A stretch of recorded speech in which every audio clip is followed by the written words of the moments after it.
Friends, welcome back to our channel. और आज हम लेकर आ रहे हैं आपके लिए ट्रायल बैलेंस। है क्या ट्रायल बैलेंस? बड़ी सिंपल सी चीज है, कोई टिपिकल सा कंसेप्ट नहीं है जिसमें आप कंफ्यूज से हो जाएं। तो ट्रायल बैलेंस कोई स्पेशल चीज नहीं है, अकाउंट का पार्ट भी नहीं है। आप इसे बनाएं या ना बनाएं कोई जरूरी भी नहीं होता है, लेकिन अकाउंट्स में जो आपने लेजर बनाया है, यानी कि जो आपने क्लासिफिकेशन किया है, उसकी अर्थमेटिकल एक्यूरेसी को जानने के लिए कि वो जो बैलेंसेस हमने निकाले हैं, वो जो कैलकुलेशन हमने की है, यानी कि जर्नल, लेजर या subdivision of journal, cash book, purchase book, इन सभी को जो हमने प्रिपेयर किया है, इनके जो बैलेंसेस हमने निकाले हैं वो अर्थमेटिकली ठीक है। यानी ट्रायल बैलेंस जब हम बनाते हैं, अगर उसका टोटल डेबिट और क्रेडिट दोनों इक्वल होते हैं तो हम ये मानते हैं कि अर्थमेटिकली हमारी कैलकुलेशन ठीक है। अर्थमेटिकली क्यों कह रहा हूं मैं?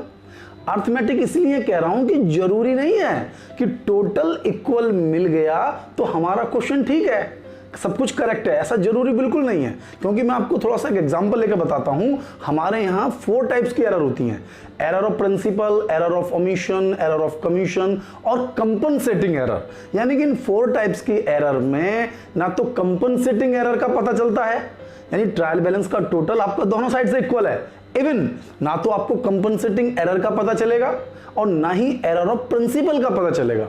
इवन जो एरर ऑफ ओमिशन है, जो कंप्लीट ओमिशन है, उसका भी पता ट्रायल बैलेंस से नहीं चलेगा। और इन सभी सिचुएशन में ट्रायल बैलेंस का टोटल बराबर मिल जाएगा। अब टोटल तो बराबर मिल गया, फिर गलती कहां है?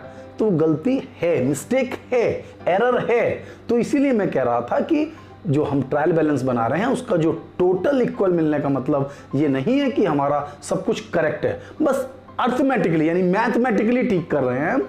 बाकी जरूरी नहीं है कि आपके जो रूल्स हैं, रेगुलेशंस हैं, आप अकाउंट के सारे प्रिंसिपल्स को प्रॉपरली यूज कर रहे हैं। ठीक है, और मैं ये पहले कह चुका हूं कि ये किस लिए बना रहे हैं हम। जरूरी नहीं है कि आप इसे बनाएं, ये केवल और केवल आपके लिए एक वर्किंग पेपर है। क्या है? वर्किंग पेपर है।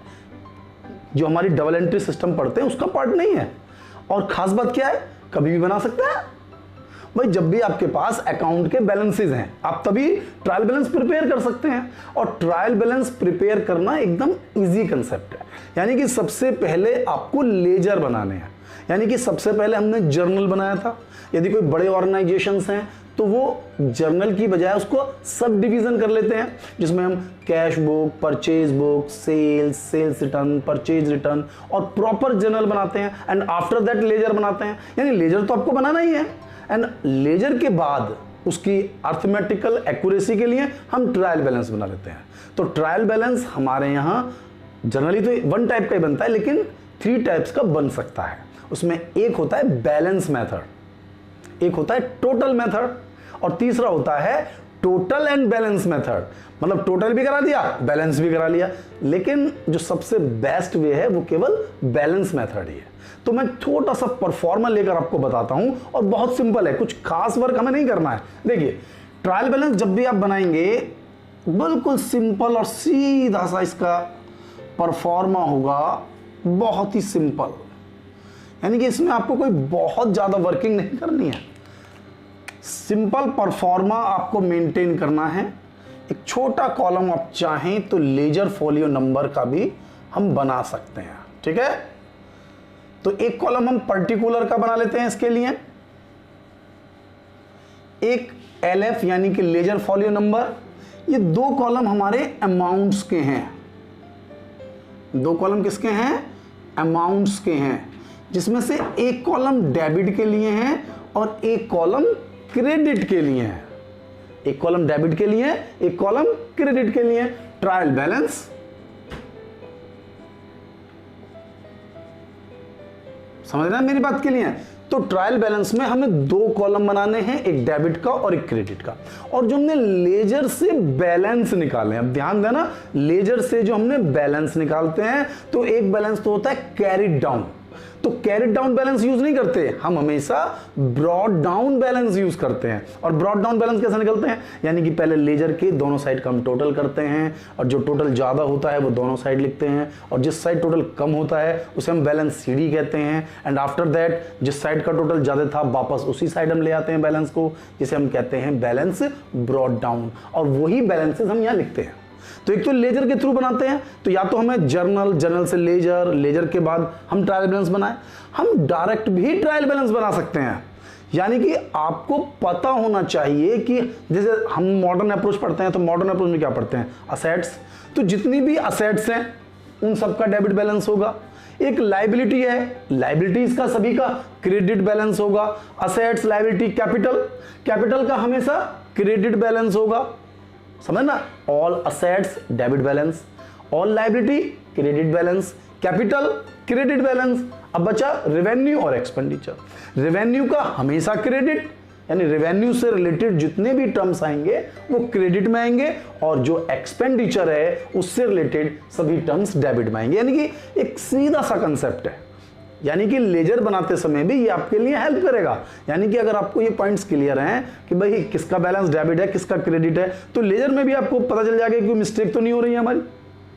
जैसे कैश अकाउंट है, कैश अकाउंट का हमेशा डेबिट बैलेंस होगा, लेकिन बैंक अकाउंट, अब बैंक होता तो असेट्स है, लेकिन उसका बैलेंस नेगेटिव भी हो सकता है, यानी क्रेडिट भी हो सकता है, क्योंकि बैंक हमें फैसिलिटीज दे देती हैं ओवरड्राफ्ट की। तो हो सकता है हमने एक्सेस मनी विड्रॉ की हुई हो, एक्सेस मनी विड्रॉ की हो। तो मैंने आपसे क्या कहा, जितनी भी एसेट्स हैं उनके पर्टिकुलरली नेम आपको पता होने चाहिए।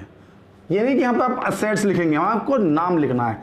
जैसे लैंड एंड बिल्डिंग है, प्लांट एंड मशीनरी है, स्टॉक है। अब स्टॉक का ध्यान दीजिए, स्टॉक का केवल ओपनिंग स्टॉक ही ट्रायल बैलेंस में आता है, क्लोजिंग का नहीं आता, क्योंकि क्लोजिंग बैलेंस को हम ट्रायल बैलेंस में शो नहीं करते, वो एडजस्टमेंट में होता है हमारे पास। तो इसलिए land, building, plant, machinery, stock, debtor, cash, तो जितनी भी असेट्स हैं इन सभी का बैलेंस हमारे पास डेबिट में ही होगा, क्रेडिट नहीं हो सकता। इसी तरह से क्रेडिटर्स,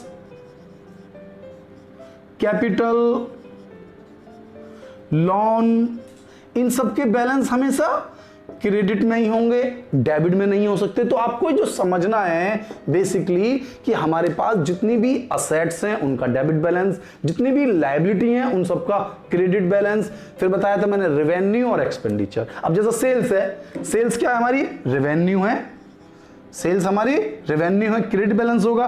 परचेज, परचेज हमारा एक्सपेंडिचर है, तो कौन सा बैलेंस होगा, बैलेंस हमेशा डेबिट ही होगा। अब जितने भी खर्चे हैं, चाहे वो सैलरी है, रेंट है, कुछ भी, कोई भी एक्सपेंसेस, कोई भी expenses, all the expenses have the debit balance, तो सभी को हमें डेबिट में लिखना है। इसी तरह से कोई भी income, interest received, dividend received, commission received, discount received, यानी कोई भी रेवेन्यू, कोई भी इनकम हमारे पास हमेशा क्रेडिट बैलेंस में होगी, और साथ में इनका जो टोटल है बोथ साइड से इक्वल आना चाहिए। यानी trial balance should be matched debit and credit, credit और डेबिट हमेशा मैच करना चाहिए। ठीक है, मैच कर गया, इसका मतलब अर्थमेटिकली हमारा जो क्वेश्चन है अब तक का वो करेक्ट है, अर्थमेटिकली ठीक है। लेकिन मैंने सबसे क्या कहा, फिर भी कुछ एरर रह सकती हैं, एरर ऑफ प्रिंसिपल।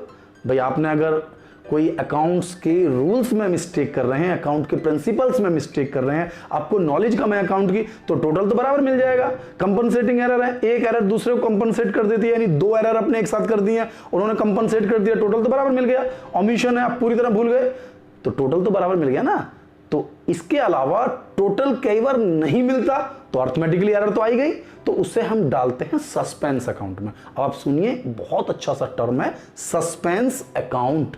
तो सस्पेंस अकाउंट क्या होता है, जब ट्रायल बैलेंस का टोटल बोथ साइड से इक्वल नहीं होता, बोथ साइड से इक्वल नहीं होता, तो ट्रायल बैलेंस के बोथ साइड के टोटल को इक्वल करने के लिए हम एक अकाउंट उसमें डाल देते हैं, यानी कि उसके बैलेंस के लिए हम एक अकाउंट बनाते हैं जिसका नाम होता है सस्पेंस अकाउंट। सपोज कीजिए कि डेबिट साइड का टोटल ज्यादा है और क्रेडिट साइड का टोटल है कम, क्रेडिट साइड का टोटल है कम, तो फिर हम क्रेडिट साइड में एक बैलेंस ओपन कर लेंगे जिसका नाम होगा सस्पेंस अकाउंट।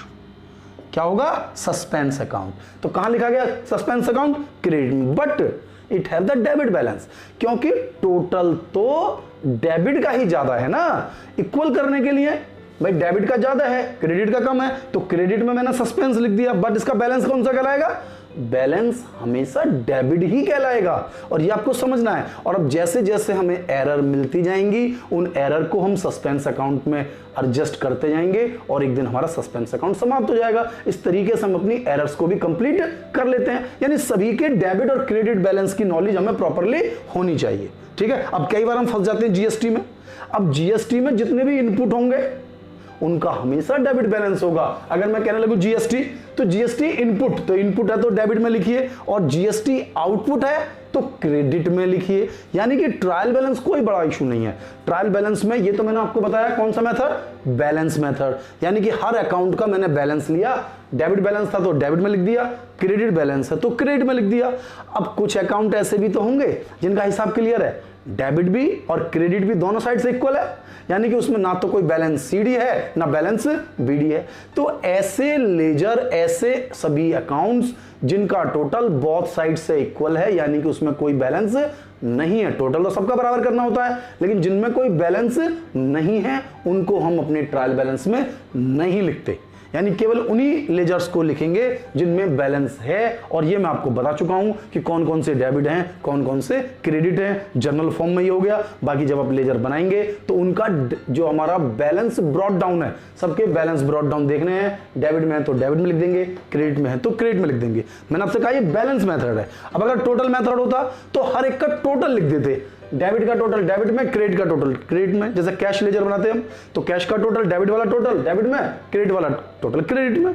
लेकिन उसके थ्रू भी ये टोटल दोनों साइड के ही बराबर मिल जाते। एक मैंने तीसरा बताया कि भाई टोटल भी ले लिया, डिफरेंस भी ले लिया, यानी कि उसमें नियर अबाउट हमें 4 कॉलम बनाने पड़ गए। भाई पहले 2 कॉलम तो हमें बैलेंस के बनाए हैं और 2 कॉलम हमने टोटल के बना लिए। फर्क कुछ नहीं पड़ रहा, लेकिन सबसे अच्छा जो माना जाता है वो हमारे पास ये बैलेंस मेथड ही माना जाता है। तो मुझे लगता है कि ट्रायल बैलेंस आपकी समझ में पूरी तरह से आ जाना चाहिए। तो आपको मेरी वीडियो कैसी लगी? मेरी वीडियो को लाइक करें, चैनल को सब्सक्राइब करें, और जो बहुत जरूरी है, अगर आपने अभी तक बेल आइकन प्रेस नहीं किया है तो बेल आइकन को प्रेस कर लीजिए, जिससे कि मेरी लेटेस्ट वीडियो की जो वर्जन है वो आपको लगातार मिलते रहे। थैंक यू, मिलता हूं नेक्स्ट वीडियो में।